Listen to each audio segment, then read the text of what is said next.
150,000 base pairs long that overlapped each other a little bit on both ends. Each of these fragments of DNA was inserted inside a bacterial artificial chromosome where they were cloned and fingerprinted. The fingerprints showed scientists where the fragments overlapped without knowing the actual sequence. Using the overlapping bits as a guide, the researchers marked each fragment's place in the genome to create a contiguous map, a process that took about 6 years. The cloned fragments were sequenced in labs around the world, following one of the project's 2 major principles, that collaboration on our shared heritage was open to all nations. In each case, the fragments were arbitrarily broken up into smaller overlapping pieces, about 1,000 base pairs long. Then, using a technology called the Sanger method, each piece was sequenced letter by letter. This rigorous map-based approach, called hierarchical shotgun sequencing, minimized the risk of misassembly, a huge hazard of sequencing genomes with many repetitive portions, like the human genome. The consortium's better safe than sorry approach contrasted starkly with Celera's strategy, called whole genome shotgun sequencing. It hinged on skipping the mapping phase entirely, a faster though foolhardy approach according to some. The entire genome was directly chopped up into a giant heap of small overlapping bits. Once these bits were sequenced via the Sanger method, Celera would take the formidable risk of reconstructing the genome using just the overlaps. But perhaps their decision wasn't such a gamble, because guess whose freshly completed map was available online, for free? The Human Genome Consortium, in accordance with the project's second major principle, which held that all of the project's data would be shared publicly within 24 hours of collection. So in 1998, scientists around the world were furiously sequencing lines of genetic code using the tried and true yet laborious Sanger method. Finally, after 3 exhausting years of continuous sequencing and assembling, the verdict was in. In February 2001, both groups simultaneously published working drafts of more than 90% of the human genome, several years ahead of the consortium's schedule. The race ended in a tie. The Human Genome Project's practice of immediately sharing its data was an unusual one. It is more typical for scientists to closely guard their data until they are able to analyze it and publish their conclusions. Instead, the Human Genome Project accelerated the pace of research and created an international collaboration on an unprecedented scale. Since then, robust investment in both the public and private sector has led to the identification of many disease-related genes and remarkable advances in sequencing technology. Today, a person's genome can be sequenced in just a few days. However, reading the genome is only the first step. We're a long way away from understanding what most of our genes do and how they are controlled. Those are some of the challenges for the next generation of ambitious research initiatives.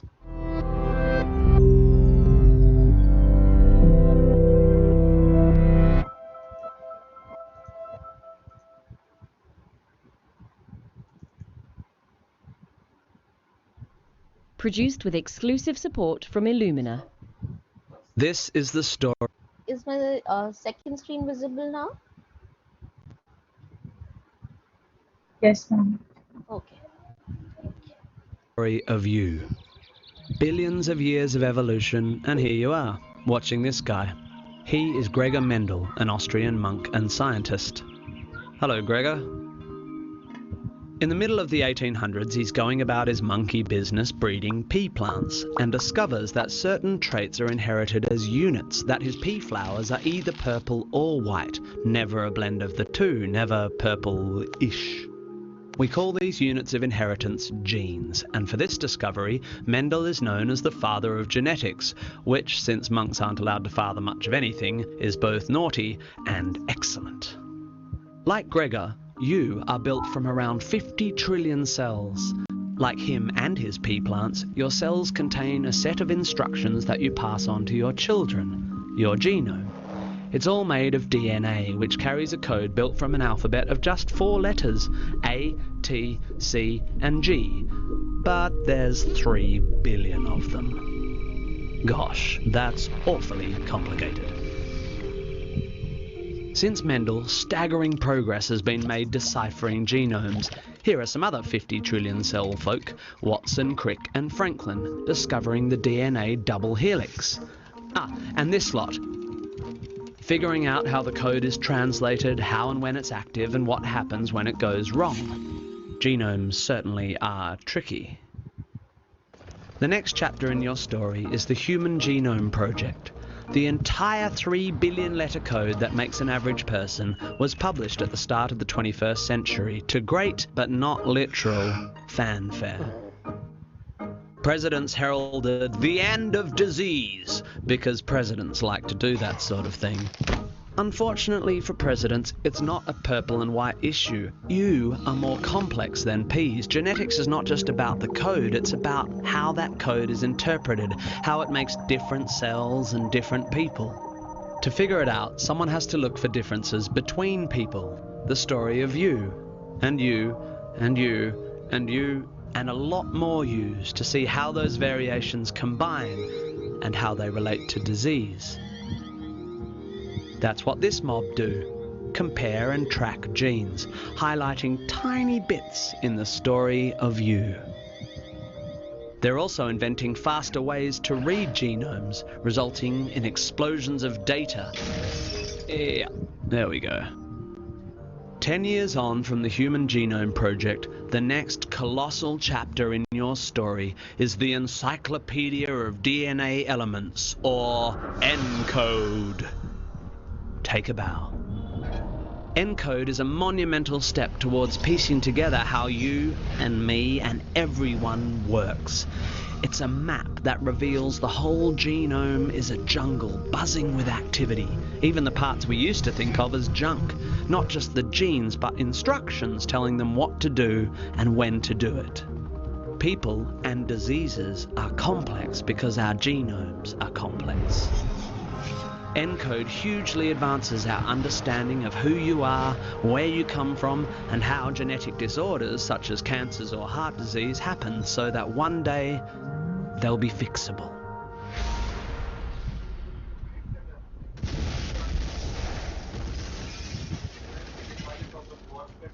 So, here you are with your 50 trillion cells and your complicated code that makes you utterly unique. How your story begins and unfolds is something humankind is only just beginning to fathom. And that story, my friend, is a gloriously colourful thing.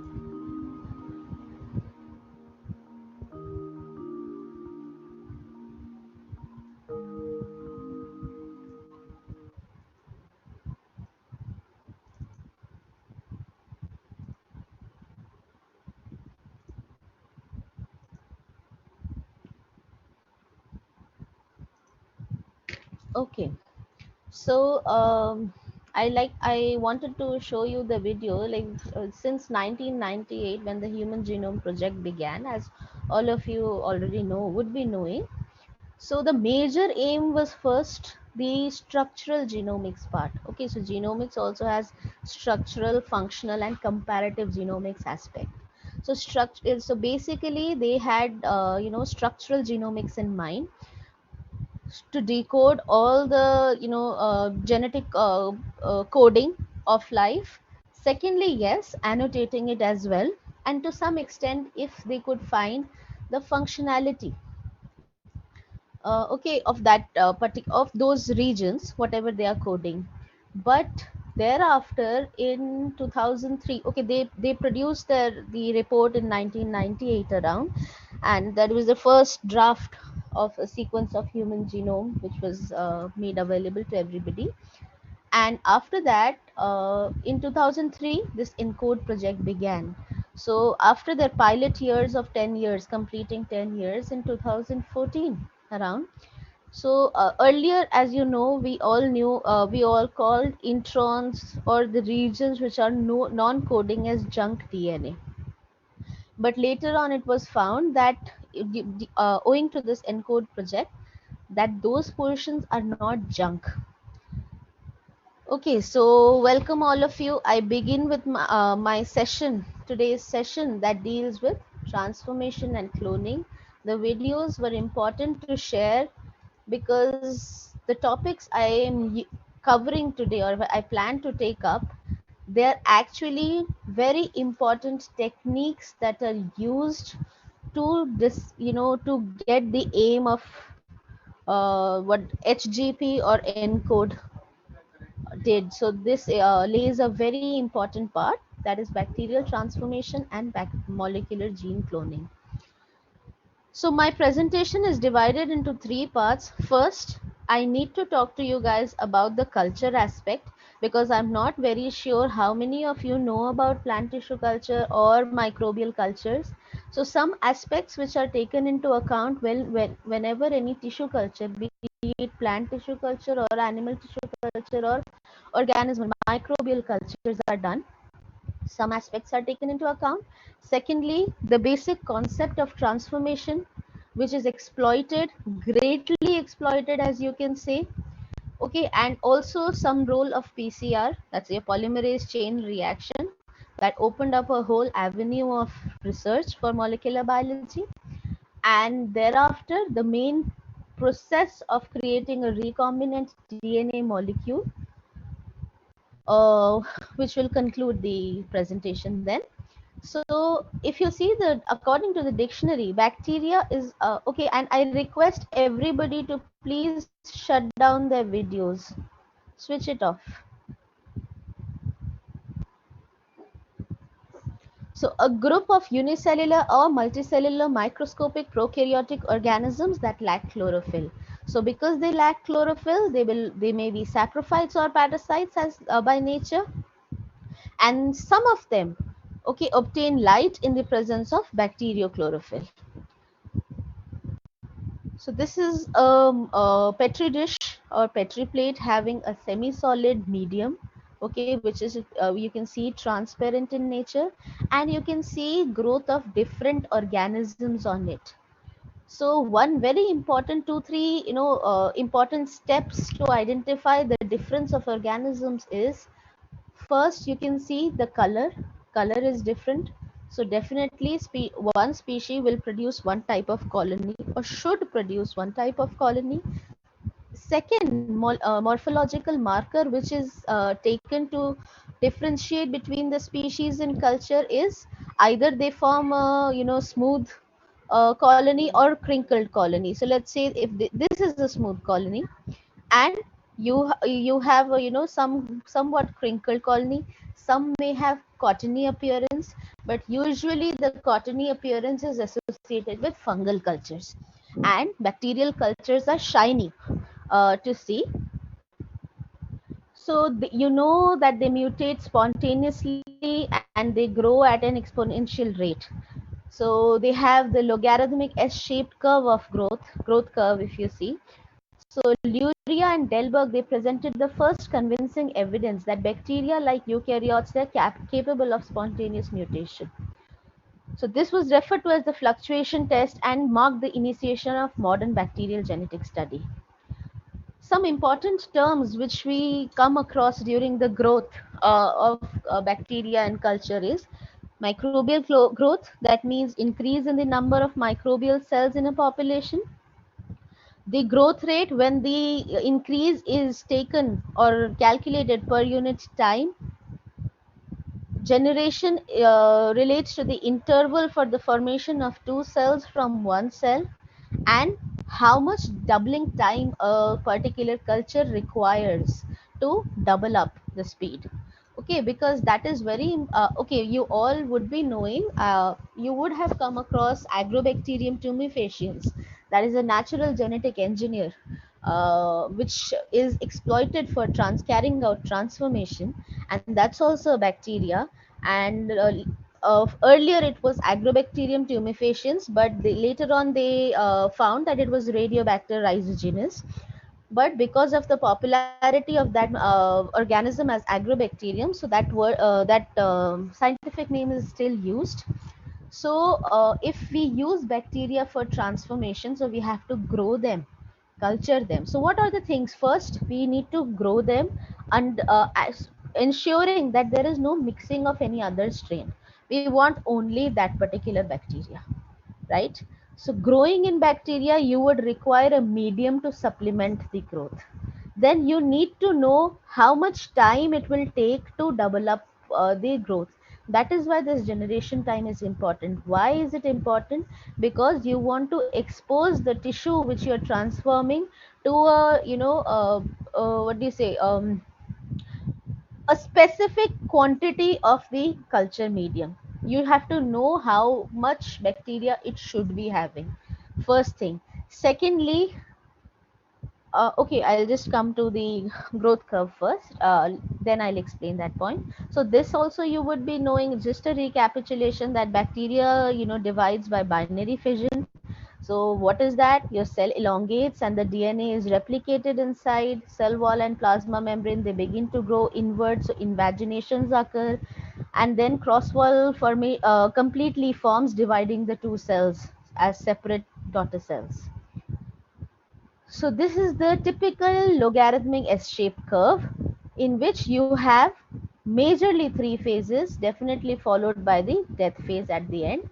So it is lag phase, log or exponential phase, stationary phase, and death or logarithmic phase. So during this lag phase, metabolically the cells are very active, and as such there is no change in the number of cells, but this is the time when the cells prepare themselves for dividing. So preparation means DNA and enzyme synthesis is occurring at maximum peak level. So this is very active phase, but it is just a preparatory phase. Once prepared, it gears up and starts dividing. Thus the bacteria divide exponentially. Their growth is exponential, you can see. So during the initial culture, when you raise a culture, during the initial, let's say 1 or 2 hours, or maybe 4 hours, and it depends from species to species, it is genotype dependent. So this lag phase may vary. Once the lag phase is overcome, thereafter the cells will divide exponentially.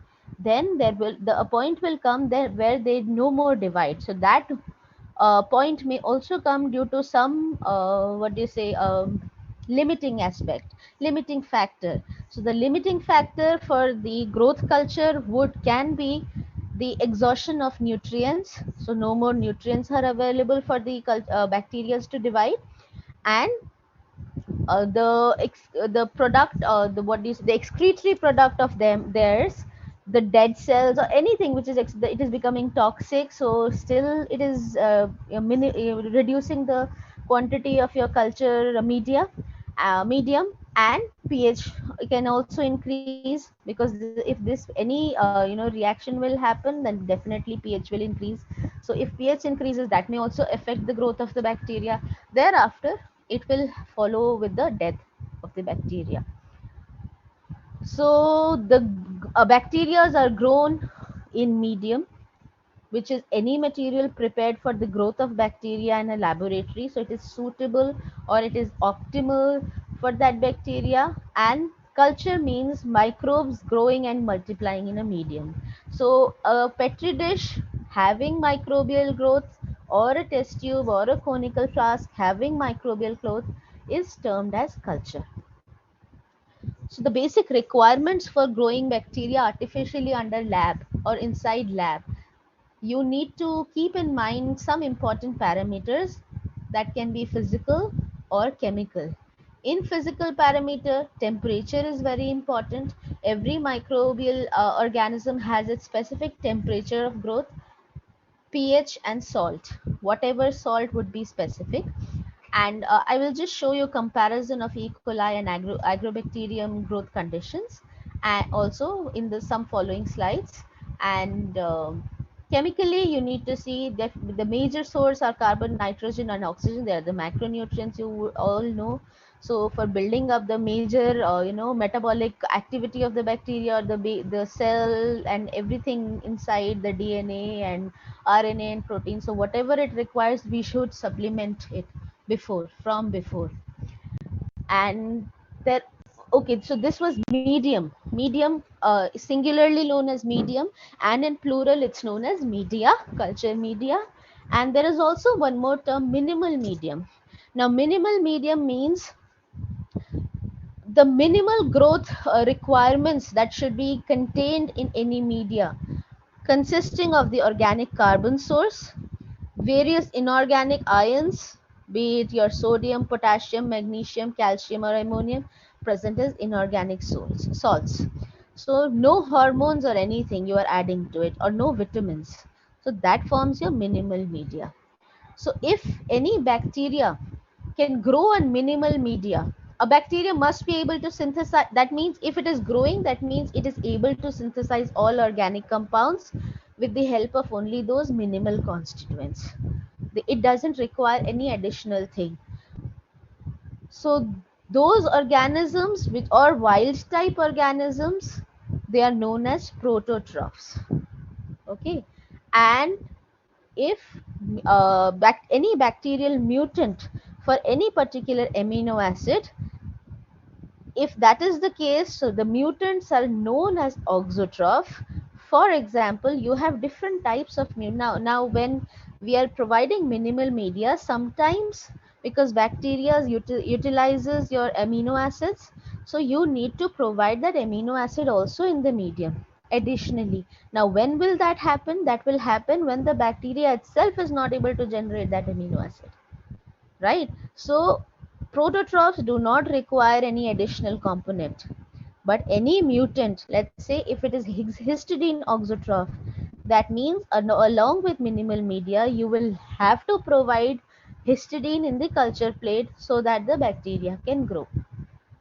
So this is one of the, you can say, markers. First marker for differentiating between growth of organisms is the morphological marker, be it their color, be it the pattern of growth of colony, be it the shape of colony. Okay, and definitely the time that particular growth is taking to occur.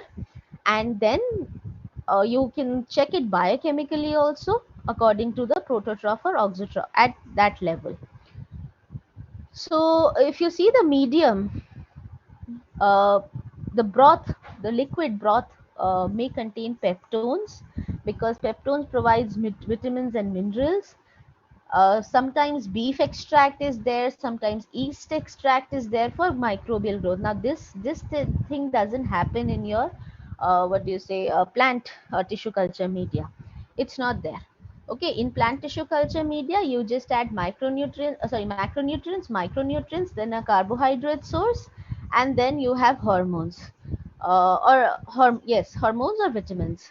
And but in your microbial cultures you need to provide some heavy nutrient content in it, so that microbial activity can happen there. So this very well happens in your animal rotting animal tissues. So that is why your beef extract is a very good component, or yeast extract is a good component. Thereafter ions are provided, let's say by sodium chloride. Then if you're making a semi-solid medium, you add agar. If it's only a liquid medium, you add water. Okay, agar, definitely in semi-solid water would also be there, but agar, because it's an extract from the red algae Gelidium and Gracilaria that's extracted. So it provides a semi-solid medium for the plant to grow, or for the microbial culture to grow. Now, there are some different microbial growth or bacterial growth, because we are dealing with bacteria here. So particularly bacterial growth patterns depending on the rare requirement for oxygen. Obligate aerobes, microaerophils, facultative anaerobes, aerotolerant anaerobes, and obligate anaerobes. So you can see the requirement for oxygen decreases as we reach obligate anaerobes. If we are culturing aerobic bacteria in a test tube, they would grow on the top of the tube. Okay, so they will grow here on the top, because there is no problem if oxygen is exposed to them. They are aerobic types. So maximal growth you will find it here. Now microaerophiles, they grow just below the surface. This is the portion where they will be growing. And facultative anaerobic bacteria, they grow throughout the tube. These bacteria can use oxygen, but in absence of oxygen, they go for the anaerobic methods. So along the entire length, because they can also deal with oxygen, so definitely at the top they will grow, because they can also follow anaerobic pathway. This is the entire in throughout the test tube they can grow. Now aerotolerant anaerobic bacteria, they cannot use oxygen, so at the top they would not be growing at all, but they are also not affected by it and they are able to survive in presence of some oxygen, so they can spread a little bit upward from the bottom. So this is the portion. Majorly they would be growing in this portion. And anaerobic bacteria, they cannot use oxygen for growth and they are harmed by it, so they grow only at the bottommost portion.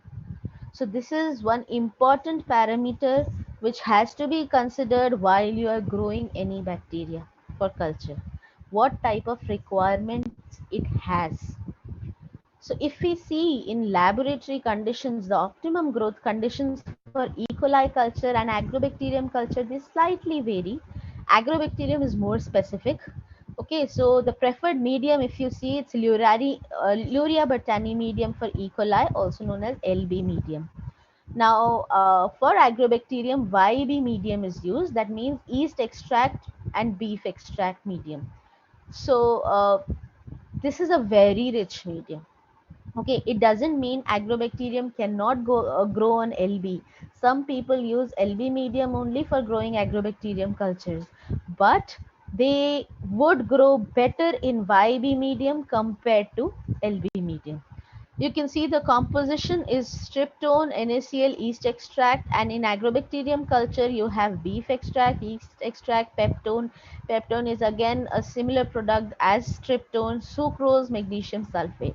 Now the temperature is 37 degrees Celsius for E. coli and 28 degrees Celsius for agrobacterium. Even if you know the chamber which is maintaining the temperature, that is known as incubator. Okay, so if incubator is having some problem and temperature is increasing at 37 degrees Celsius, it would kill agrobacterium definitely. But around even 30-32, the agrobacterium cells can grow. But the problem is, in while performing experiments, scientists have found that tDNA, or the transfer DNA of agrobacterium, which is actually involved for this transformation process, it does not replicate below the 28 degrees Celsius or above 30 degrees Celsius. So a temperature of 28 is optimum for the culture of agrobacterium. And pH, it's almost same as 7 to 7.2. And shaker speed. Now for growth cultures, for cultures in your petri dishes, you don't need to put them under incubator shaker. You just need an incubator. That means bas temperature chahiye. But for growing cultures in liquid cultures in test tubes or conical flasks, you need to provide a revolution in the inside.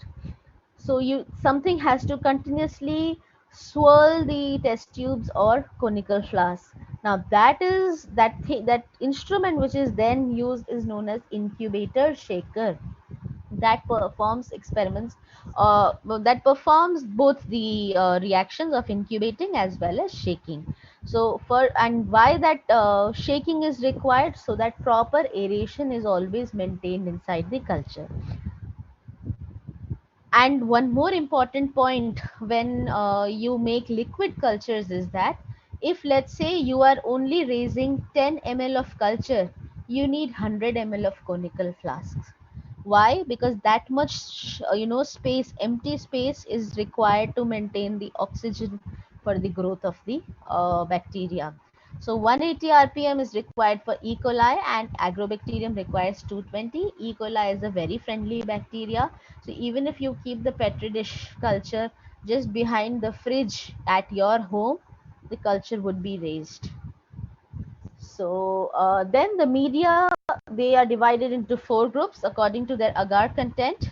Agar, I just told you, it's a biological substance extracted from sea algae. Greater than 90 degrees Celsius, if you heat it. uh, Earlier it is liquid phase, but less than 40, when it comes back, it forms a jelly like substance. So you have liquid medium, you can see, you have semi liquid medium. So some quantity of agar is added, but it doesn't gel properly. So let's say 0.05 to 0.2% agar. Semi solid medium is 0.3 to 0.5, so it would become a bit translucent or opaque, you can see, and not exactly transparent like this. And solid medium, which includes 1.5 to 2% of agar. So generally the bacteria, they are grown in either liquid or solid medium. And how do you see the growth? What ensures when you begin the growth? Let's see this test tube. The whole medium, you can see it's transparent yellow in color. Both LB and YB are yellowish in color like this. So it is totally transparent. No bacterial cell is there. You pick up a single colony. Why a single colony is used? Single colony is used so that it maintains a pure clone of that particular colony only. There is no mixing of colonies. Let's say if due to any chance one colony would be mutated, there is no mixing. So one colony is only picked up and put inside this medium.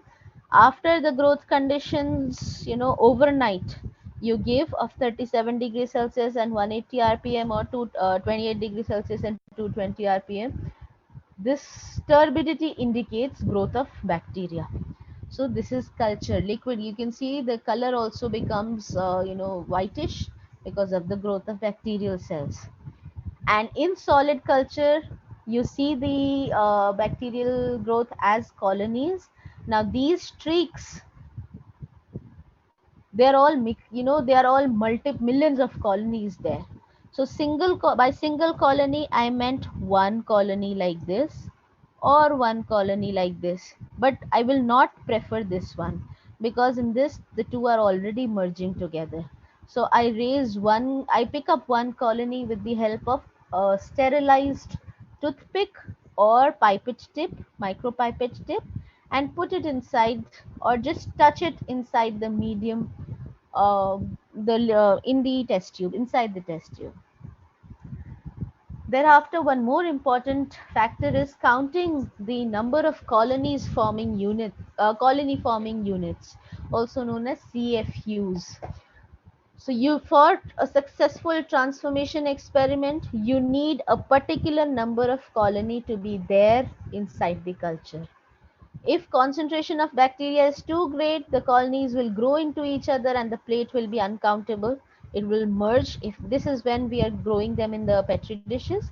And to ensure a countable culture plate, a series of dilutions. Okay, let's say, some this counting of colonies or anything. This is also, let's say, done in research related to environment. Like, if you want to check the microbial content present in some particular water source, aquatic source, you will take water from that area. You will grow it, you'll culture it first, okay? And at the first point you will find different colonies growing all together. Thereafter you pick up each colony from there and then form a series of plates having respective bacteria, only one type of bacteria. Or let's say I'm not going for fungal cultures, I'm only going for bacterial cultures. So thereafter you may need to perform dilution series of that to count the number of colonies. What is a dilution series? Let's say if you have a sample in a conical flask, so you take 1 ml of that sample, add 9 ml of sterilized medium to it. That is your 1 by 10th dilution. Then again you add 9 ml of medium, take 1 ml from this particular tube, add it to here, and thereafter form a series. So at the end, whatever number of colonies you see, you multiply it with your dilution factor, whatever it be. let's say this is 0 colony, so 0 multiplied by anything would be 0. So here you don't have to count anything. If you see 2 colonies in this petri dish, and the dilution factor was 10 to the power 5, so you multiply it accordingly. So this is how you calculate the number of colonies forming units, and you check the capacity of the microbial culture you are taking for carrying out further experiments. So this purification of microbial culture and raising the culture is very important in any molecular biology lab, and you don't want mixing of bacteria. Okay, that is very important. Secondly, okay, so this is just an example. This is a mixed culture, as I was just telling. If you just take an unknown source, and you try to raise a culture through it, you will get a mixture of organisms growing. Now let's say if I'm picking up only this particular bacteria, and then raising or streaking the plates. So this streaking is done in a specific pattern. Let's say first the toothpick form, if this is your 1 second, if this is your petri dish, first you streak it like this, then you don't touch that end, then you streak it like this again, don't touch this end, you streak it like this, and then like this, and at the end you just randomly do some streak it in some manner, and you overnight put this petri dish for culture. So in the center portion, in this portion only, you will get the single colonies mostly. So this is what is actually required for our work. So you also have some different media. It can be a selection media. Let's say agar transformation ke baad we want to select the growth, so we add specific component. So you suppress the unwanted microbes and encourage only the desired microbes.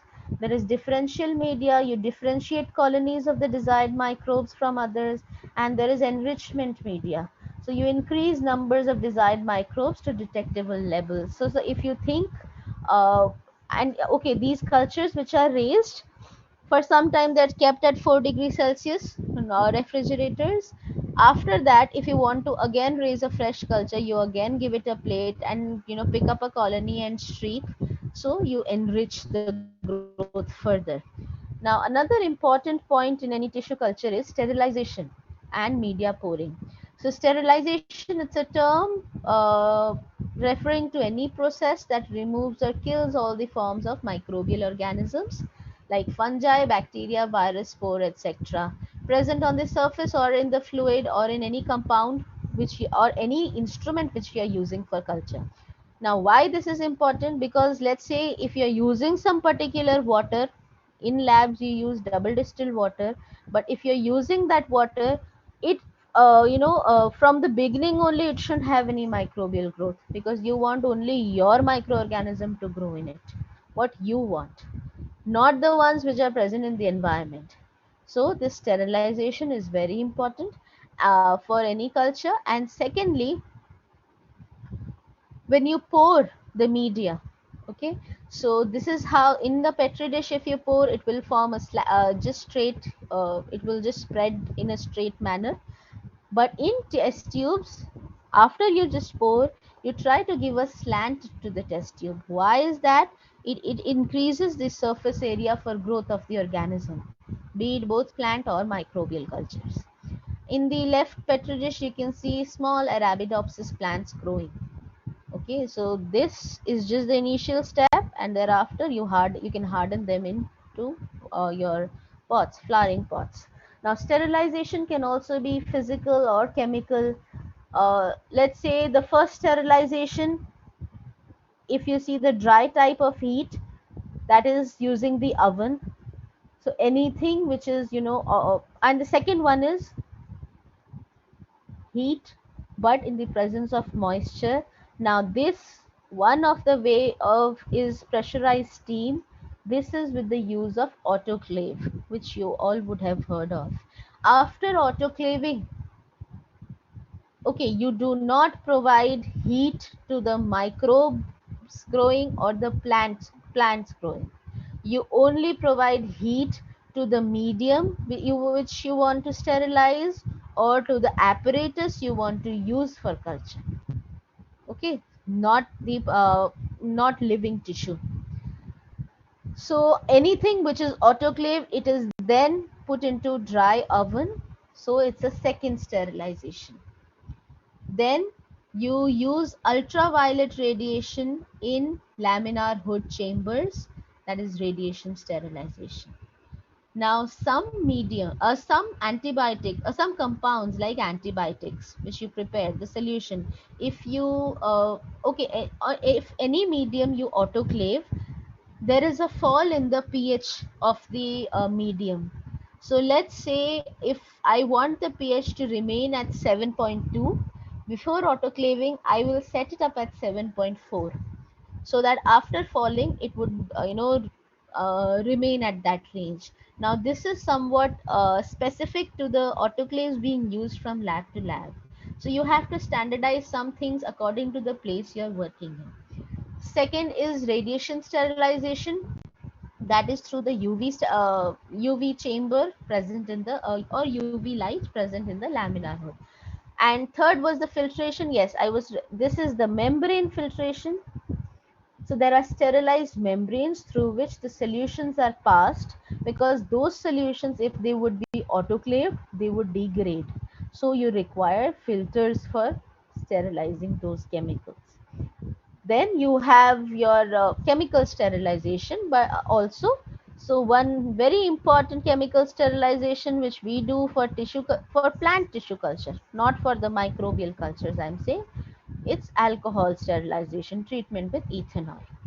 So this is an autoclave on the left. This works, the principle of this instrument is similar to the pressure cooker.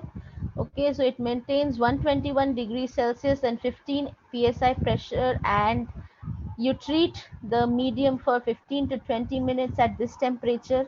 If you're raising it for any tissue culture experiment, let's say if you are doing for if you are autoclaving for DNA extraction, then also it would work. For DNA extraction also, we want pure things, so we go on for autoclaving the ependophs, or test what do you say, the micropipette tips and everything. And but if you go for RNA extraction, so you increase the time to 45 minutes there. Okay, and this is one example of only shaker. This is not an incubator. So you can see this shaker would, this plate would actually, rotate like this. So hence swelling of the medium would occur. And the streak plate method, I just wanted to show the streaking I told. And one more of your sterilization was heat sterilization. Okay, so you can see this streaking is done with the bacterial loops, or spreaders are also there, or toothpicks. With that also you can do the autoclaved toothpicks. Because I had not told you about this autoclave, so I was mentioning it as sterilized toothpicks till now, but now I will use the term autoclaved toothpicks. So either autoclaved toothpicks, okay, anything which is plastic.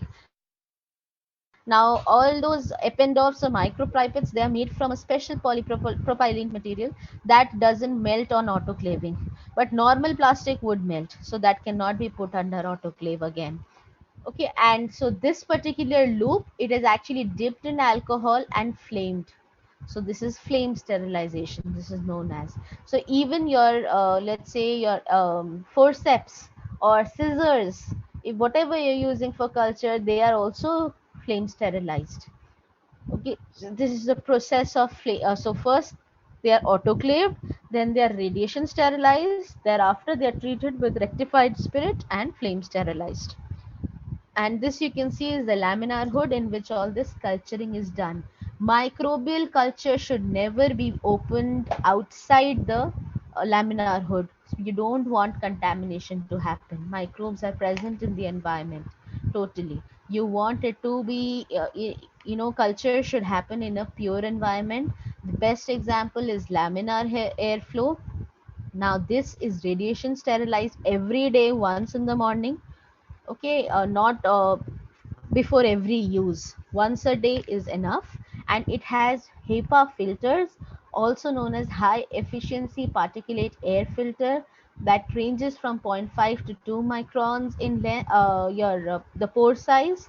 And one thing is this glass chamber, this is resistant to UV, so it doesn't come out, but it is preferred if you're switching it on, don't be in that room for some time, so you don't have to mutate yourself unnecessarily.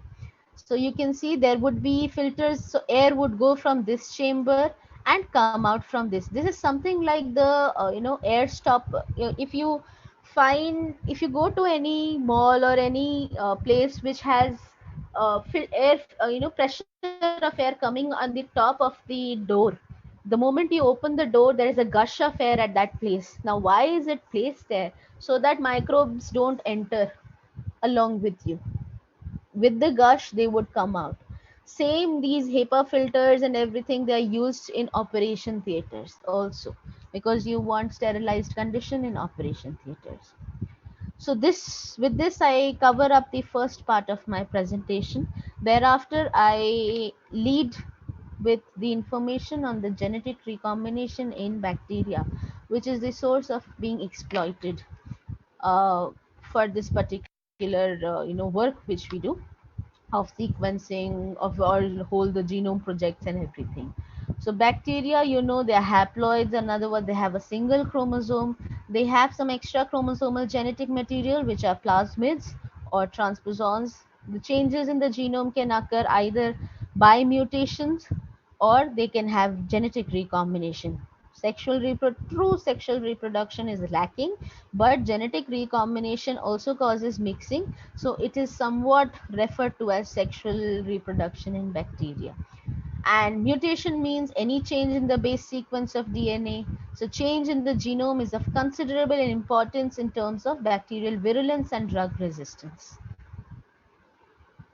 So transfer of DNA from one bacterium to another is, or the replacement of one or more genes present in the chromosome of one cell with those from chromosome of a genetically distinct line.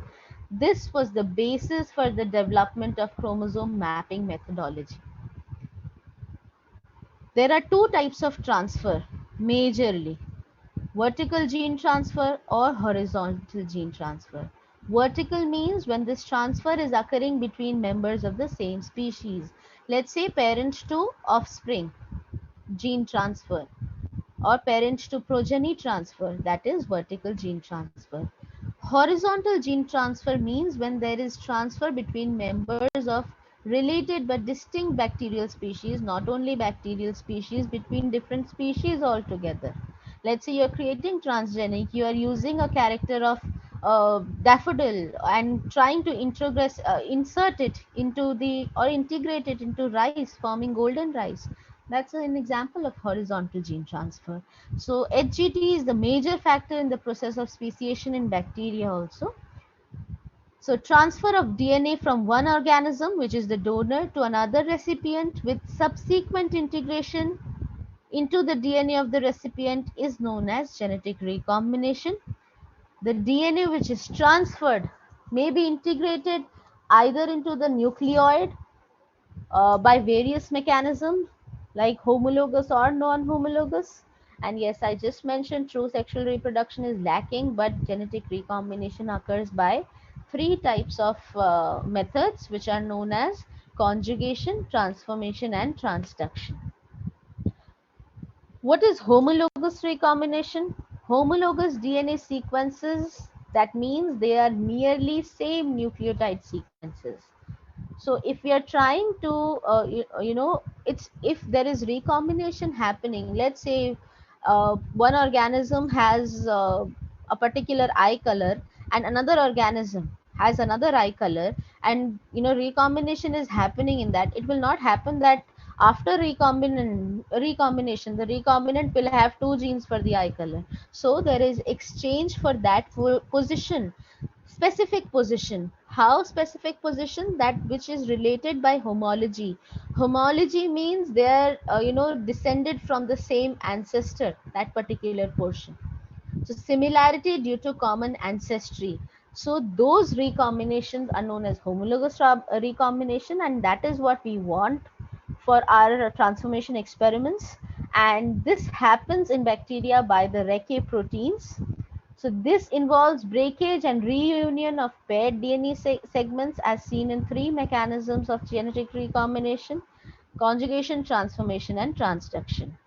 Now, transformation was discovered by Griffith, who carried out experiments on Diplococcus pneumonia that caused that was a pneumococci causing pneumonia in mice. So he said there are two strains. He was working on the two strains. The S or smooth type, that was a pathogenic strain. So S refers to the smooth type, meaning it had a capsule present outside which was smooth. So when injected into mice, the mice died. When the R strain, which is non-pathogenic, that was injected into mice, mice survived, and that is why they termed it as non-pathogenic strain. It was a rough strain. It lacked the capsule. Now, when in the third case he killed the virulent strain and then injected it into mice, the mice survived. That means this is dying, nothing is happening, so mice is healthy, it's able to survive. But when they used this heat killed S strain, so it was heat killed, it should not cause disease. They mixed it with the live R strain, which is non-pathogenic. The mouse died. Now this meant that something happened to the non-pathogenic strain that it became pathogenic.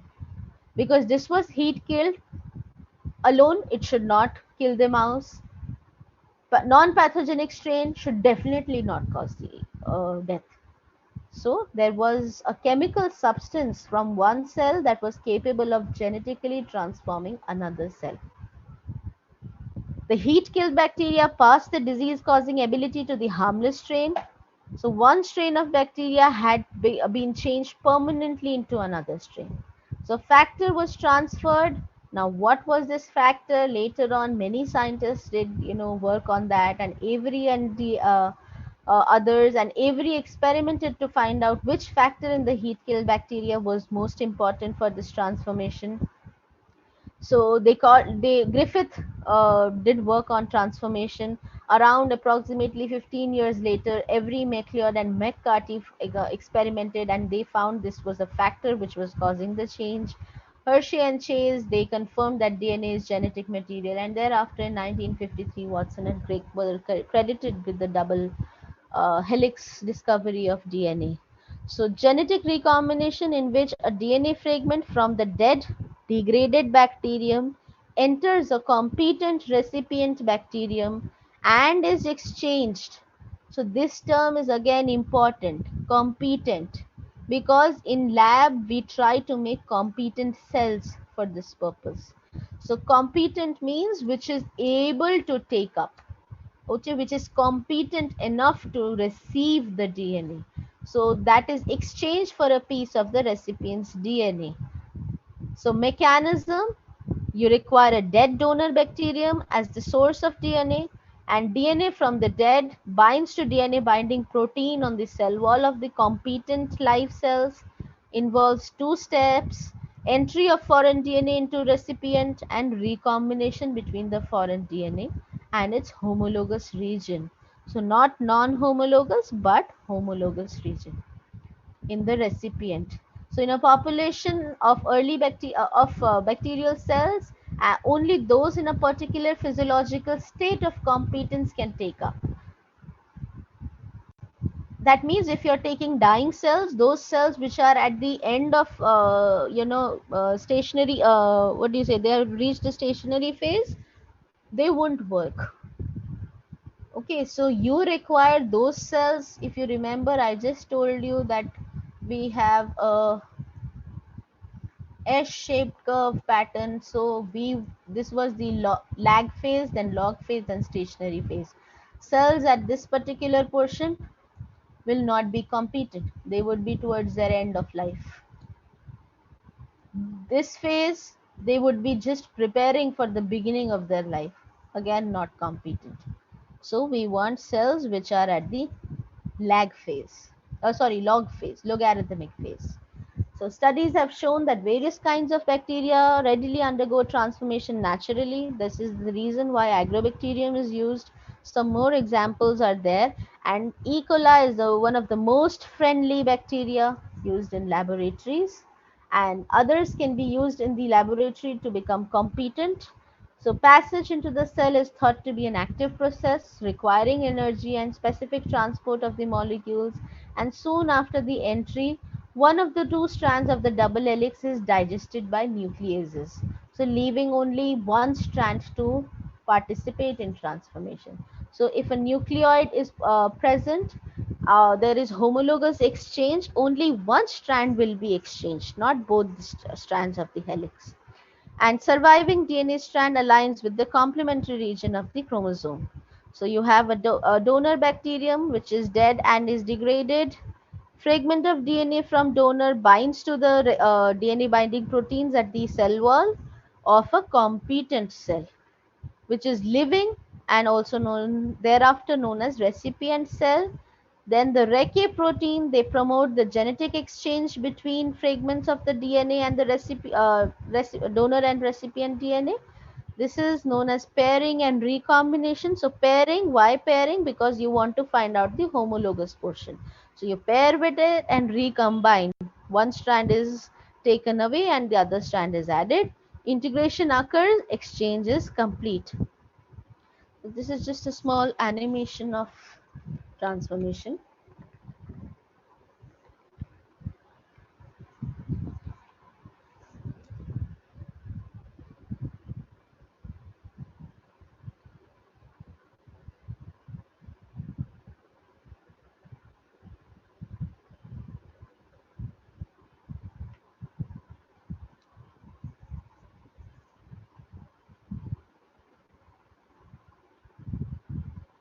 Okay. So we move forward. So once this integration into the chromosome has happened, recombinant region contains one host strand and one mutant strand. Because they are from different sources, they are known as heteroduplex, and they may have some mismatch of base sequence because they are, if you remember the wobble hypothesis, in different organisms there is codon biasness. So there is preference of a particular type of codon being used or codon usage for forming one amino acid. And you can have four types of codons for a particular amino acids also. So that is why there may be mismatch at some particular level. So a single transfer event can result in co-transformation of several genes. Those genes which are linked, they also get transferred. So this is known as co-transformation. And genes. So with this, I am through with the second part of my presentation. So now you know. I hope you have recapitulated, even if I have not told you anything extra. At least you would have recapitulated about what was the human genome, how did it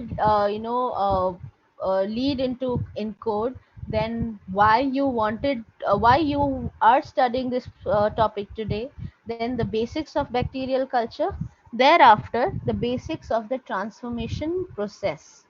Now we come to the last part of creating the recombinant molecule. Last part doesn't mean I'm ending it, I'm just beginning the last part. Okay, so this is the cloning methodology. So the types of cloning. It can be microbial cloning, organismal cloning, plant cloning, cell cloning. But what I'm referring to in my presentation is gene cloning. So gene cloning or DNA cloning or molecular cloning or recombinant DNA technology.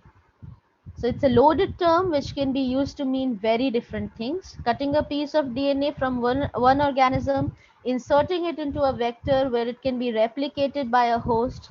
So sometimes it's also known as subcloning because only part of the organism DNA is being cloned.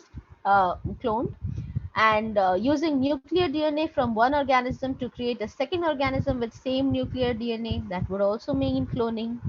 Now, but this cloning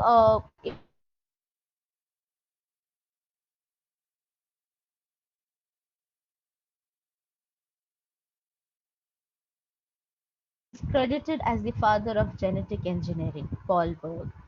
And recombinant DNA technology was thereafter engineered by Stanley Cohen and Boyer in 1973.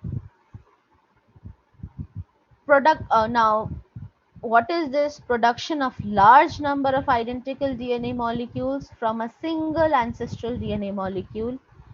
That means you're replicating or increasing the number of what DNA molecule you want. So the desired fragment thereafter must be selectively amplified. So the basic steps which are involved, you have a vector, that is the vehicle which will carry your gene of interest. You have the gene of interest, a fragment of DNA. So you want to make a recombinant DNA molecule. So there are many steps which happen. Okay. Thereafter, you take a competent bacterial cell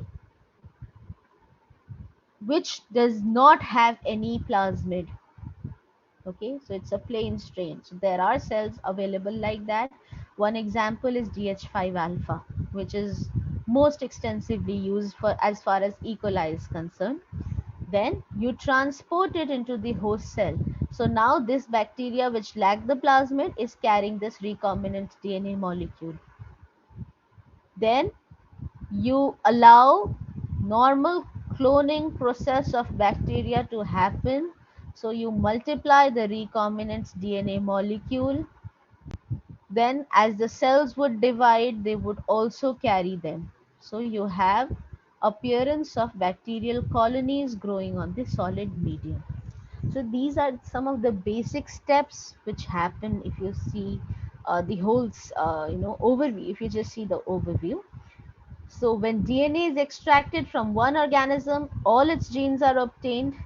In gene cloning, particular gene is copied, forming the clones. So it is one method used for isolation and amplification of gene of interest. So the other method you would have come across, which deals with amplification of any DNA, that is PCR, polymerase chain reaction. Okay, so DNA cloning can be achieved by two methods. Cell-free DNA cloning, that is PCR, only PCR. The second one is cell-based DNA cloning.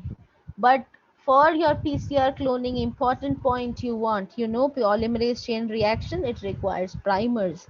So you should have knowledge of some homologous portion of that gene so that you can make primers out of it. Then only DNA will amplify, specifically amplify that portion.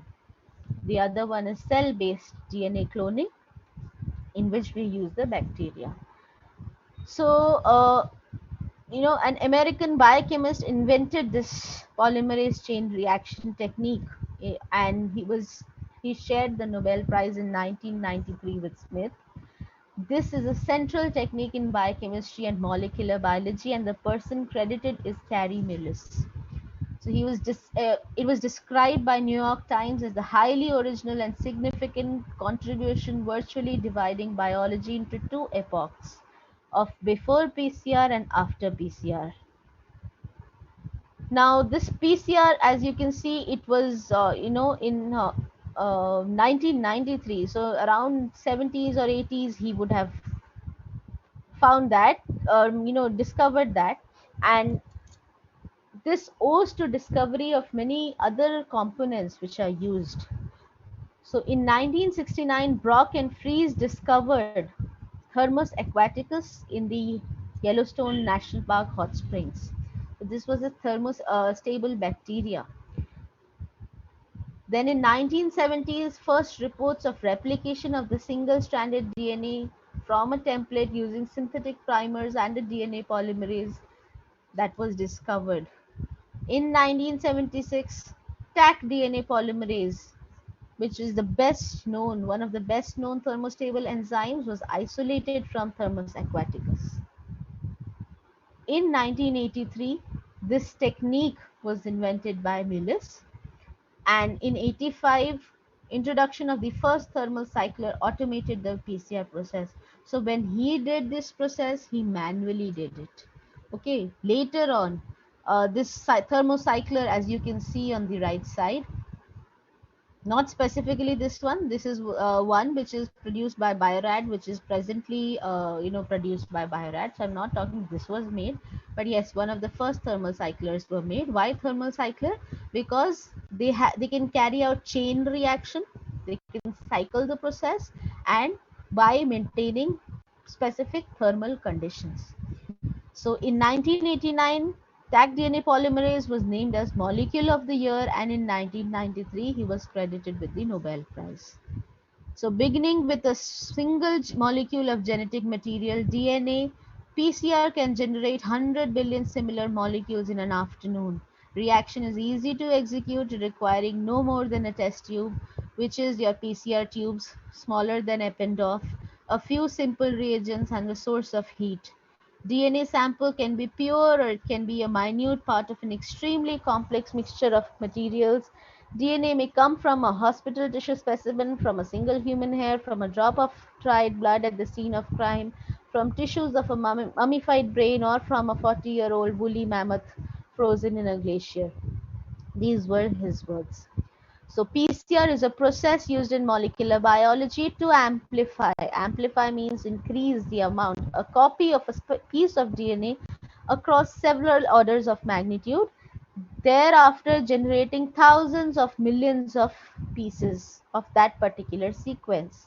And it is carried out in PCR tubes. You can see these tubes at the they're all linked. These are 8 tubes linked together because PCR has, what do you say, 12 into 8. So 12 rows and 8 columns of grooves. So at max you can set up 96 reactions inside a PCR tube. So when you are doing something like, you're working on any research proposal, there are many times you want more than 200 reactions to carry out. So you don't want the PCR to be engaged for so many times. That is why if you use 96 reactions at once, you need the whole what do you say, rows. There are also plates which are directly put. Okay, and you can also have single PCR tubes. So what are the components you require? You require a DNA sample, definitely, because that you want to amplify. Then you require primers. How are primers made? They are bioinformatically synthesized, or with in silico approaches they are synthesized from the sequences. You require nucleotides, okay, ATPs and CTPs, GTPs and TTPs. You require this Taq polymerase. Okay, so polymer, because you require a polymerase first so that DNA synthesis can happen. But you require a polymerase that would function at high temperature also, because you are going to change the temperature. That is why Taq polymerase is used. Then you require a buffer, because this is an enzymatic reaction. The pH should be maintained, so you require a buffer too. So buffer, in this buffer, you either it is already added with magnesium or you supplement it with magnesium. So that is required for this process to complete as a cofactor. And thereafter you definitely require autoclaved PCR tubes. And you hold it with gloves. Why? Because you don't want your DNAs present on your fingertips should damage the DNA. If you see the process of one cycle, you have denaturation of DNA, that means splitting of the two strands at 94 or 95 degrees Celsius.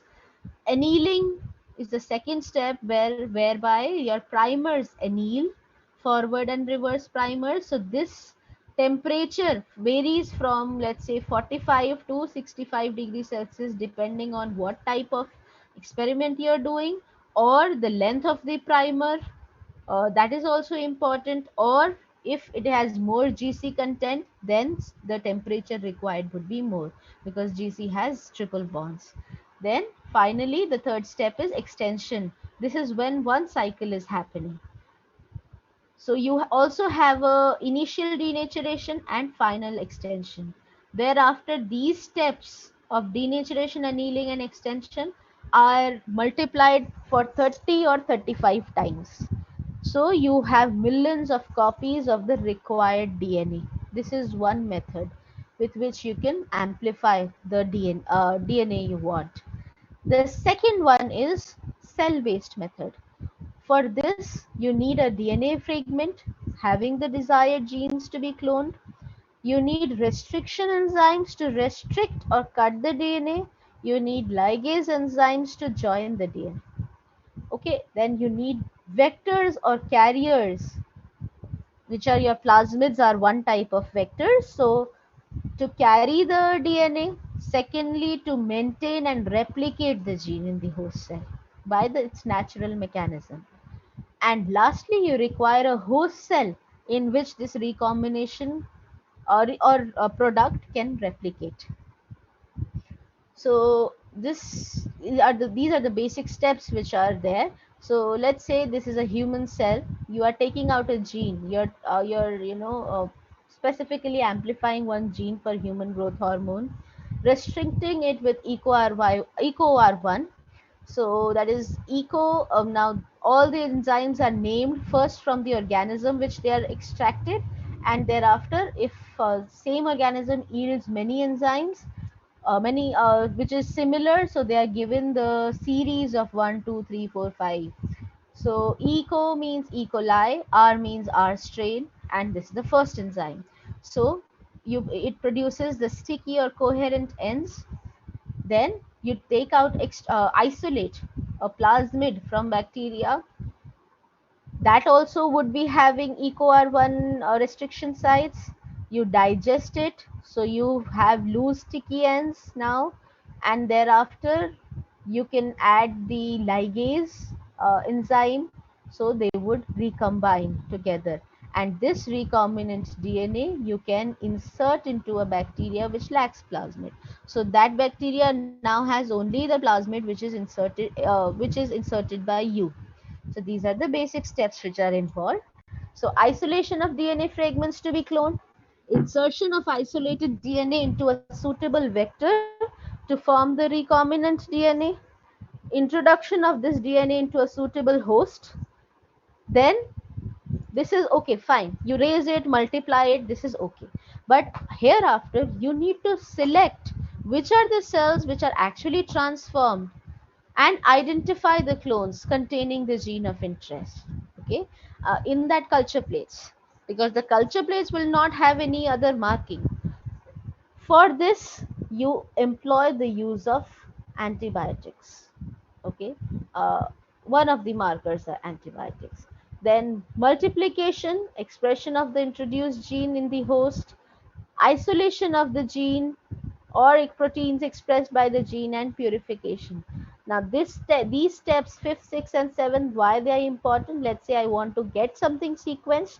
I want to give a purified isolated gene copy with a large number of or quantity of DNA, so that my reaction doesn't fail. And for this thing is given to a company usually which does the sequencing work.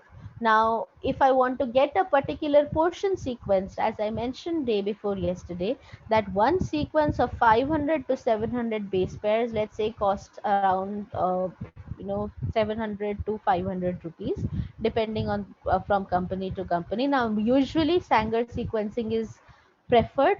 Next generation sequence, first it is very costly, and secondly for large projects, next generation or NGS is done.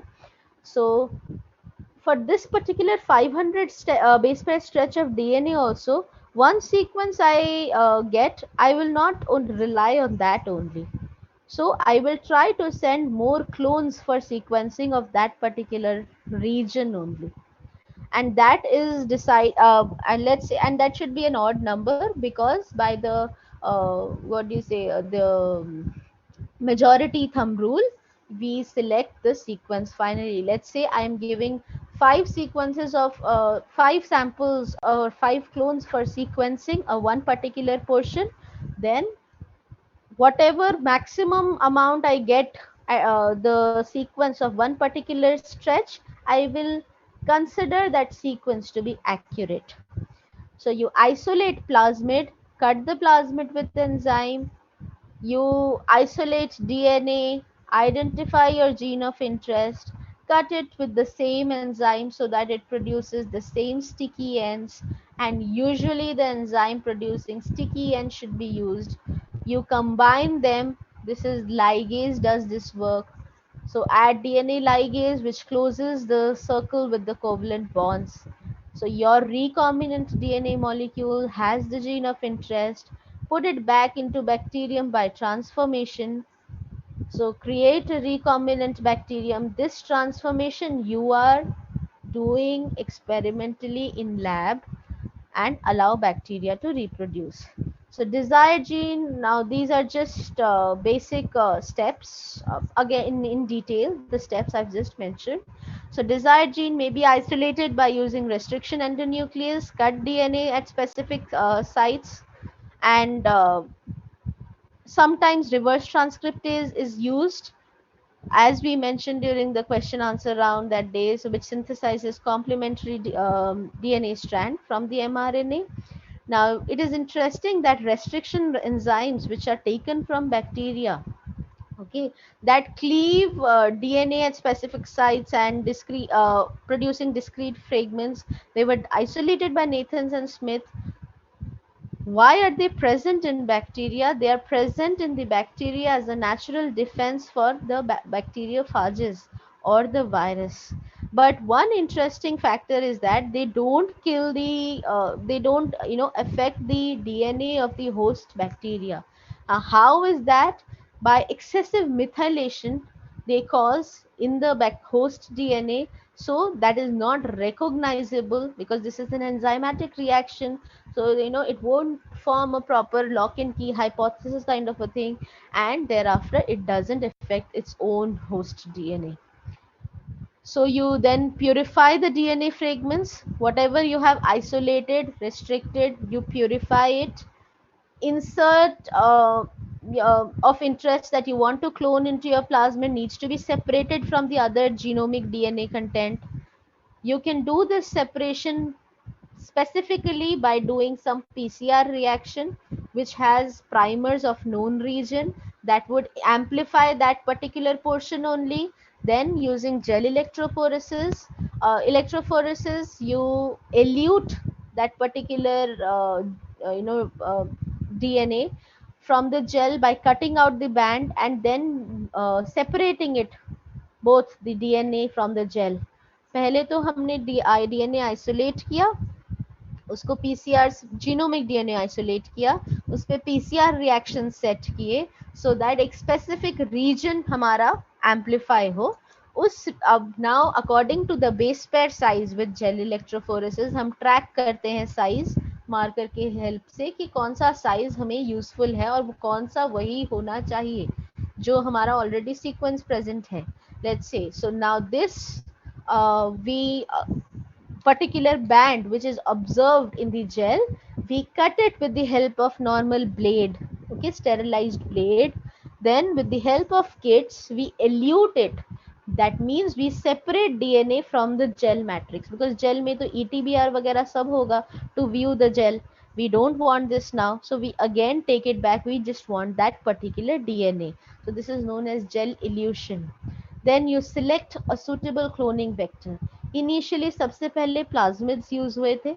They were but they had a limitation of carrying size, how much they could carry with them.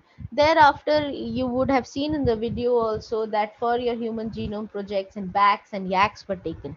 Okay, and if you see the whole genome shotgun also, the whole genome was just randomly treated with restriction enzymes, okay, and put into BACs and YACs, big chromosomes, so that we could carry more quantity of uh, region of interest, okay. And thereafter those portions were sequenced, फिर उन portions को भी further subsequencing किया just to be sure of the sequencing being done. So there you could use plasmids and you have different combinations of cosmids and phagmids and everything. So plasmid vectors are circular pieces of DNA found naturally in bacteria, can carry antibiotic resistant genes.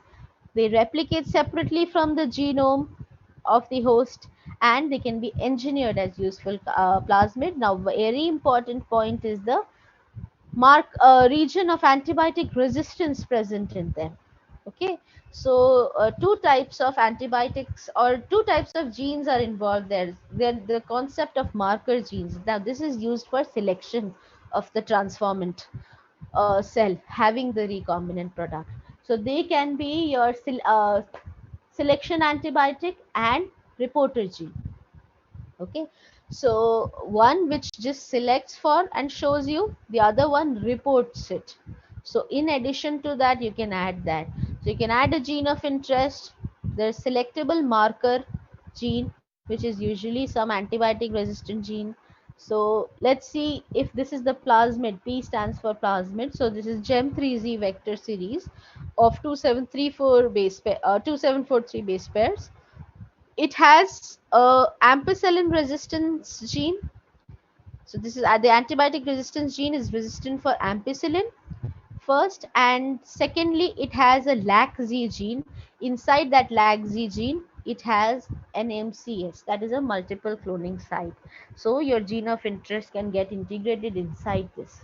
Now usually what happens is antibiotic resistance gene मतलब है अगर ये हमारा ये plasmid है, इसमें हम gene of interest add कर रहे हैं, इंसर्ट कर रहे हैं. If transformation is successful, so whatever new organism is being formed, if it is recombinant, it should be resistant to ampicillin.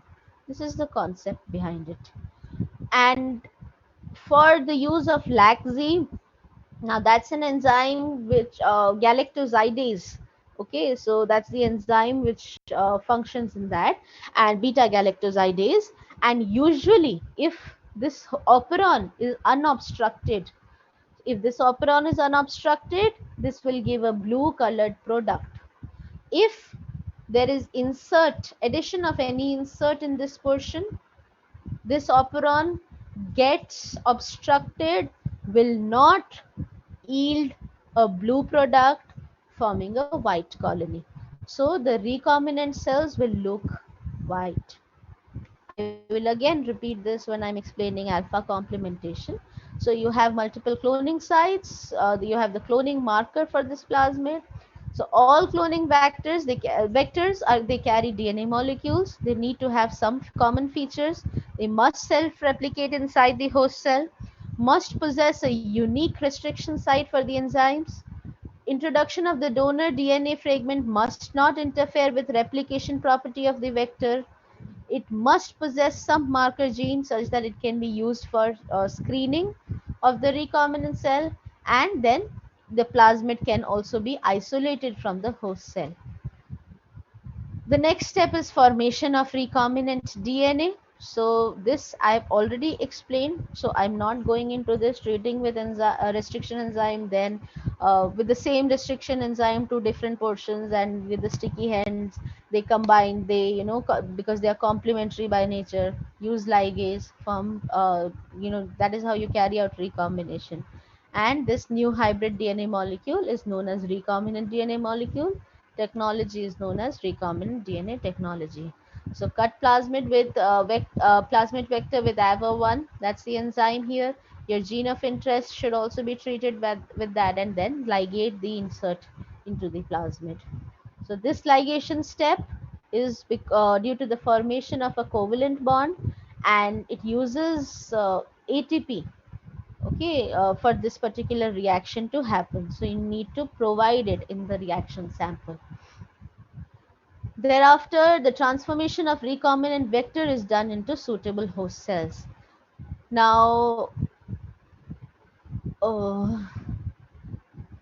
okay, so this transformation step, you can make competent cells according to different competent cells according to what sort of transformation method you will use. One transformation is just heat cold shock method. Another transformation is electroporation. That is, in the presence of electric pulse, you try to integrate the foreign DNA. Okay. So after creating a new plasmid construct which has the gene of interest, you need to insert it into bacterial host so that it can be replicated. Now this introduction is your transformation. Thereafter, after you transform the cell, you have to supplement it with the normal growth conditions and medium for the cells to recover, because some sort of shock is there, either temperature shock or electric shock, owing to which you are allowing the cell to integrate foreign material. So you need to provide it condition to recover again. And as I mentioned earlier, every cell cannot take up DNA. You have to make competent cells. You have to make competent cell means, at particular, should be at the particular logarithmic phase. For that, you need to check the growth curve of the bacteria you're working on, so that you can know how much doubling time is required for the culture. Okay, and this thing is also the number of cells. They're also, the reading is taken from spectrophotometer. Okay, so you know how many, that's also one of the method to check the OD. So specific OD of 0.5 to 0.6 is very good for transformation. Okay, so and then you treat the cells either with electric current or dilute cations. In this particular case, calcium chloride is used. That increases the likelihood of DNA. Now, major important point for both the types of shock is that the bacterial cell, there is development of pores in the membrane of the cell due to the electric shock or due to the temperature shock. So these pores, then if you have, let's say in a while, you add the competent cells, you add the foreign DNA also into it, and then you give the shock, or you give the both the shock, any shock you give. So pores will be created on the bacterial membrane. Thus, the DNA which is present in the solution nearby, that can get integrated inside. So this is the basis. So introduction of DNA into a bacterial host is called transformation. So ice cold calcium chloride treatment, this is very easy to make that, and it is preferred in, because every lab at least has a water bath, and your ice is always there. Electroporator may or may not be there. Okay, you need to give a specific pulse so that you don't kill the tissue or kill the cells. So ice cold calcium chloride treatment is there, cells become competent. So for cells which you need to transform with this, you need to make competent cells in ice cold calcium chloride. Okay, and then you give heat shock and cold shock. So there is 90 seconds you change the temperature from 42 degrees Celsius heat to 4 degrees Celsius. Let's say 30 seconds I give 42 degrees Celsius, then 1 minute I allow it to remain in ice. Then again 30 seconds I give, then again 1 minute I allow, and again 30 seconds I give, and then 1 minute I allow to remain it in ice. So around 90 seconds I'm giving the shock of heat followed by cold, and thereafter put that particular bacterial cell into the new fresh culture medium, autoclaved culture medium, and put it into incubator shaker. Okay, so the normal bacterium is treated with calcium chloride. Plasmid comes from outside, 42 degrees Celsius. Let's say they are giving it for, now this all has to be standardized when you're doing the experiment. So you have finally have a transformed cell. So this I just told, calcium chloride is used, it's effective. Now electroporation also does the same thing. It creates pores, and due to these pores, the DNA, foreign DNA enters. So you can have different combination of the cells which are there. Either they have taken only the plasmid, uh, whatever naturally they have, or it is there, you can take up plasmid with the insert cloned. Okay, and either foreign DNA from the environment, or they may take up nothing. So for these four combinations you need to check thereafter. So it generates a mixture of population of transformed and non-transformed cells, host cells. So let's say for PBR 322 there was a plasmid. Okay, I'm sorry, P should be small in this. So P is for plasmid, and BR is Bolivar and Rodriguez, who found this plasmid. And So that contains a marker gene for ampicillin resistance also and tetracycline resistance also. So if the plasmid is completely transferred into the new cell, okay, so into the new recipient cell, then it should be resistant for both the genes. So transformed bacterial cells are grown on selective media to select for the cells. Another just this was the if you okay, so after transformation experiment, पहले हमारे culture plate में खाली medium था जिसमें bacteria grow कर रहा था. अब our bacterial cell having the recombinant plasmid should have resistance for some antibiotic. Let's say it is an ampicillin. So now if I want to grow this recombinant product along with the minimal media, I need to provide it with antibiotic ampicillin for this particular specific case. So uske baad whatever bacteria would grow inside, that means that is resistant for ampicillin, so it is recombinant. So this is one thing. Second is blue white selection or alpha complementation. Okay, so in this, in the culture plate, we need to add X-gal, which is the substrate for the enzyme galactosidase. For that galactosidase operon to complete, a substrate should be given, and IPTG is artificial inducer for this reaction to happen. So on the culture plate, we put the marker and ampicillin antibiotic also, selectable marker also, then add X-gal and IPTG combinations also. So this was the basic step of ampicillin or tetracycline recombination, which I was mentioning, how you check or how you select for the recombinant colonies.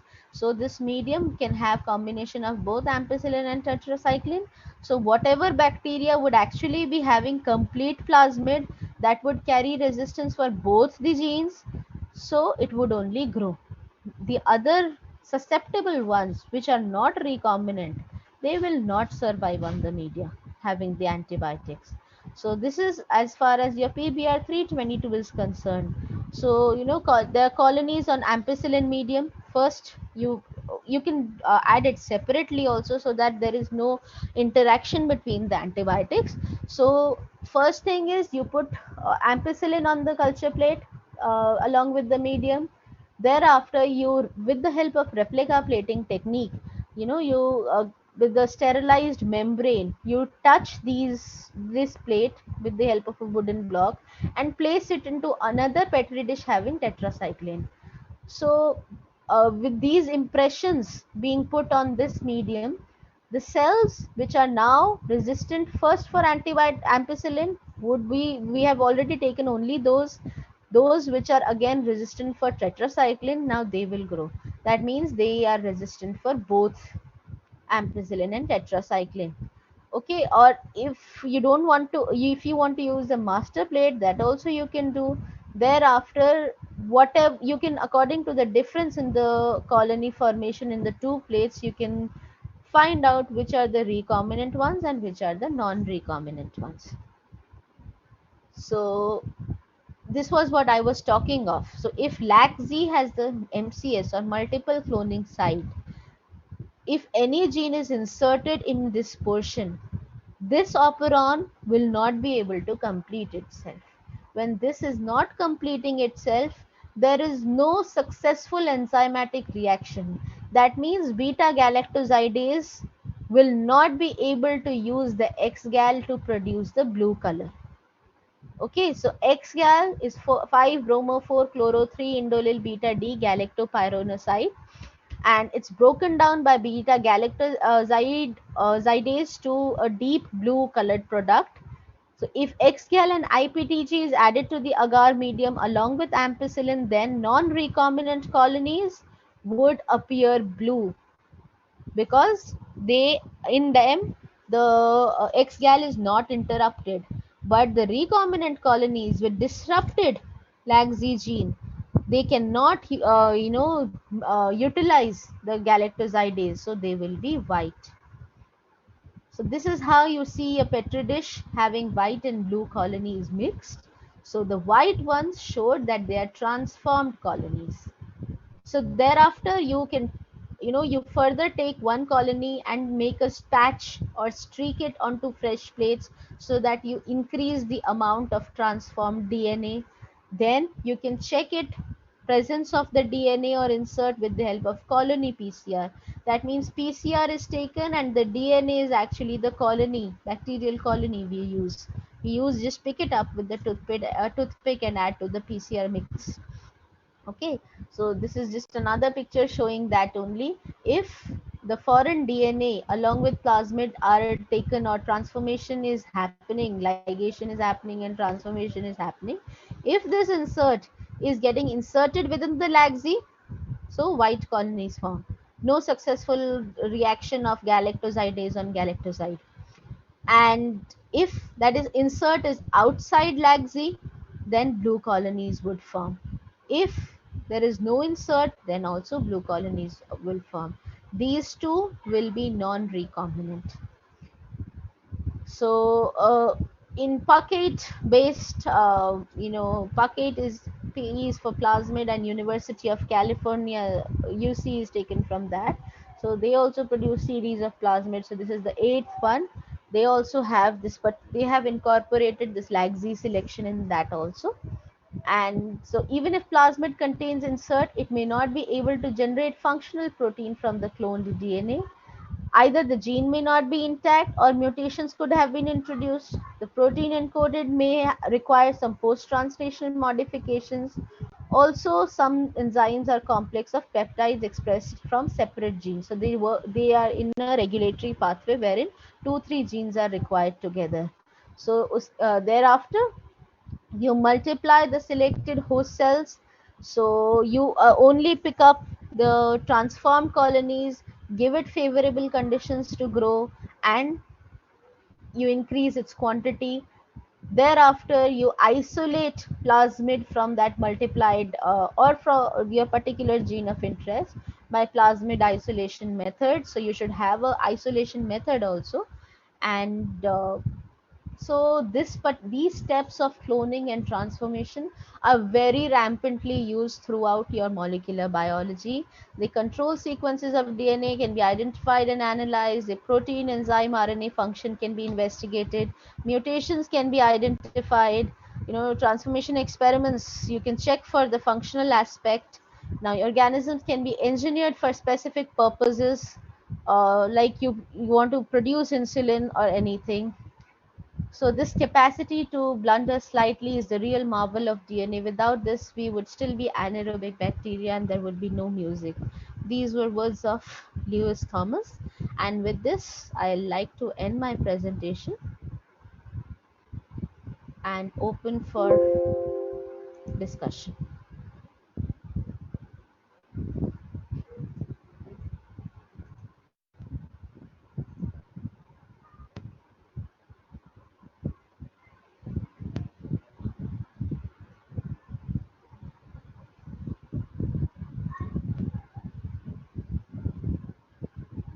Okay, I do. So much, Divya. It was very thank you so much, Divya. It was very interesting talk. There is a one question from Neha. Could you explain more about prototroph? Okay, prototroph, Neha, is a term used for the wild type bacteria that is not having mutations. So normally they can synthesize all different types of amino acids being provided to them, or not being provided to them. They can synthesize it themselves, whatever is required for the growth of that organism.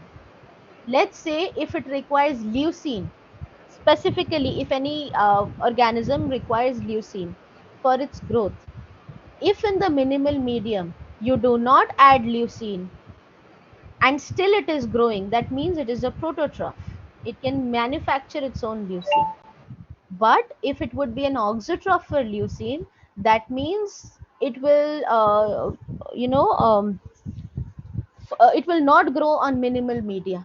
You will need to provide leucine to the minimal media so that that mutant strain, auxotroph is mutant, so mutant strain can grow in that. I hope That's okay. And I'm very sorry. Once in between, yes, I found that my internet connection was a bit unstable. So maybe due to that technical glitch, some sound lapse would have happened. I'm very sorry for that. But No, no, Divya, it was a wonderful session. In fact, I really hope that our participants have taken down their notes because so much information in 2 hours, it's awesome. Uh, if there is any question from any of the participants, you are most welcome to write it down on the chat box. one question I can see, but I think that's a direct message to me. Why lag phase can vary? Lag phase can vary, beta, because you know different organisms have different growth requirements. So and different conditions present inside. First thing. Secondly, if you are taking a culture that is very old, that may require more time for growth. Okay, so that is the reason why they require different lag phases. Divya, there is one more question from Rukmani. She asks that, ma'am, as we know, microorganisms are so small that we are not able to see them with naked eyes. Then how the fungus on the bread are visible with naked eyes? Okay, Rukmani beta, you can see microorganisms, or specifically if you're talking of fungus on the bread, only when it is sporulating.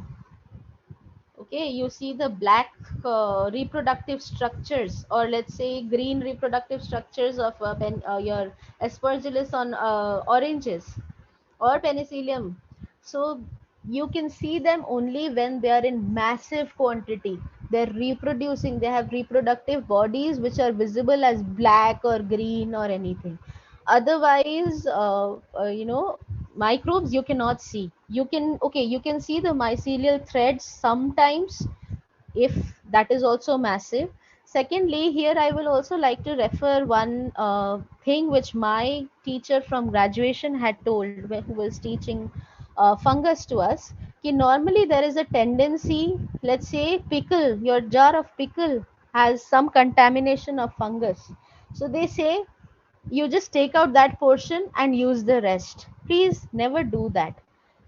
अगर आपको fungus दिख रहा है, इसका मतलब ये है कि इतना ज़्यादा कंटेमिनेशन है, तभी इतने ज़्यादा नंबर में है, तभी वो आपको दिख पा रहा है, वरना वो आपको दिख भी नहीं पाता.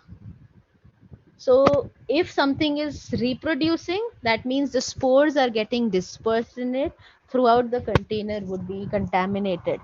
So I think that is the answer to your question.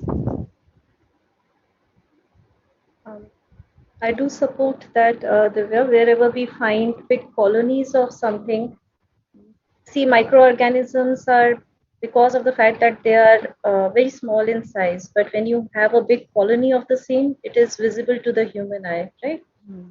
So, Govardhan has asked, ma'am, what are those numerical stands for PBR 322 or PUC 8? Is it the number of trials after which the specific one has been produced? Not exactly the number of trials, Govardhan. They are actually the number of successful events which after which they would be forming. So let's say they are trying to add different antibiotic marker genes specifically into the bacteria. So with each work they would proceed, they would name it as either what do you say, your plasmid 1, just give it a number as a 1 2 3 4. So thereafter when they are using some specific strain for carrying out experiment, so that would be specific. So now this PBR 322 series of plasmid, or the puck 8 series, or let's say puck 9 and 10, they're massively used series of plasmids. So they are preferred. That is owing to the DNA distribution or the DNA sequence of those plasmids. Absolutely right, Divya. I think Govardhan, you have received your answer. Sapna is asking, what is the importance of RNase H activity during reverse transcription for gene cloning? Okay, as far as I remember, this RNA is H, it actually catalyzes cleavage of RNA in a hybrid molecule. So usually we don't go for creating hybrids, or let's say for cloning approaches employing RNA, because as it was told in earlier sessions that RNA is very what do you say labile structure. It can it gets degraded very fast. So as far as my knowledge is concerned, mostly we don't go for your hybrids there. So in the use of RNase H would not come.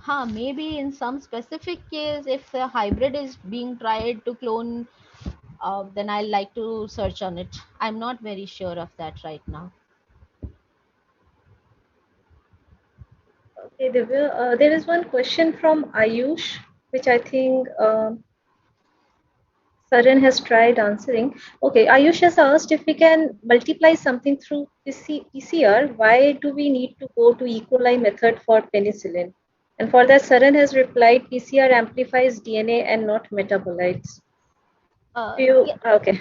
Okay, maybe this is one case, but secondly, actually, the PCR product, when if we only give the PCR product for sequencing, it is not that that is not done. It is done like that also. Even your Human Genome Project first would have begun with that, but usually, when we begin any sequencing reaction, the first, few of the first primers, we have to give then the forward and reverse primer for the sequencing to be carry out. So for a good sequencing reaction, at least a loss of 50 base pairs is usually seen in PCR product. Secondly, each PCR product is an independent event. Okay, every time you do a PCR, even with the same DNA, with the same components, sometimes you don't get a band. That happens. This PhD scholars would be able to justify. Secondly, the use of the components, or if let's say your stock of Taq polymerase got over while you were doing the PCR, you repeat the PCR, you may have a different reaction. That also happens. That is why that specificity is checked with colony PCR. So cloning is a better approach, ensuring the specific reaction is happening. That is why only it is preferred, because for a cloning sample, let's say if we are taking a particular plasmid, so for the PCR to proceed, there are some universal primers there which are available in the plasmid. So the plasmids are constructed or designed in that manner. So what will happen is, if those primer portions are outside the gene of interest, so reaction would happen from that. So the loss of, let's say, 30-40 base pairs, that would be negated. This is one point. And secondly, cloning, you have multiple clones of the same product. So as we want to give different reactions, so you give different clone samples to check for that.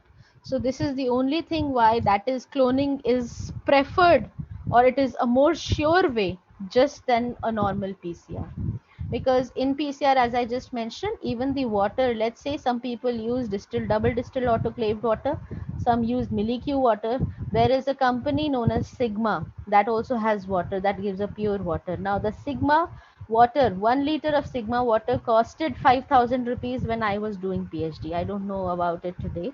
So even the change of water content, because there is difference in the ionic balance. Ideally, distilled water should not have ions, but still, it's in some, if the instrument is very old, if something says, there can be some standard error owing to the laboratory conditions. So there you have these problems. So that is why cloning is preferred. Okay, so I think I tried to justify it with No, no, you maximum. absolutely justified it, Divya. And I think this is the last question. This is from Saran. Ma'am, is there any chance for bacteria to reject a plasmid introduced from outside, thinking that it is needed for its survival? But Saran beta, I'm not getting your question completely, because if it is needed for survival, then why should not needed Not exactly. needed, not needed. Yes, yes. Oh, I don't think that thinking capacity may be there. it will have all different types of combination happening after transformation. That we'll have to check, but I will like to check upon that. But as far as my uh, research related to these fields, so when I was doing, I never came across this thing that it can, reject a plasmid, because this is actually a physical step which is happening, the integration of your plasmid. So you're creating pores, so anything from outside can get inside. So there the bacteria, and that time when this is happening, the bacteria is almost dying. Okay, so the first thing it would do is actually try to get back to its normal phase. So I don't think that time the bacteria can decide upon that, but yeah, I don't think that would be happening. Okay, Divya, I think we are done with the question answer round. There is no new question. And I really do support and believe that today's lecture was awesome. And you have justified the cause for today's session. So thank you everyone for Then, joining but today. there are two things: either they understood everything or they didn't understand anything. So The let's take questions. up the first thing rather than the second. Yes. Yeah, and stay positive, and let's meet again tomorrow. So with that thought, I would thank everyone for joining today. And host, can you please end the meeting?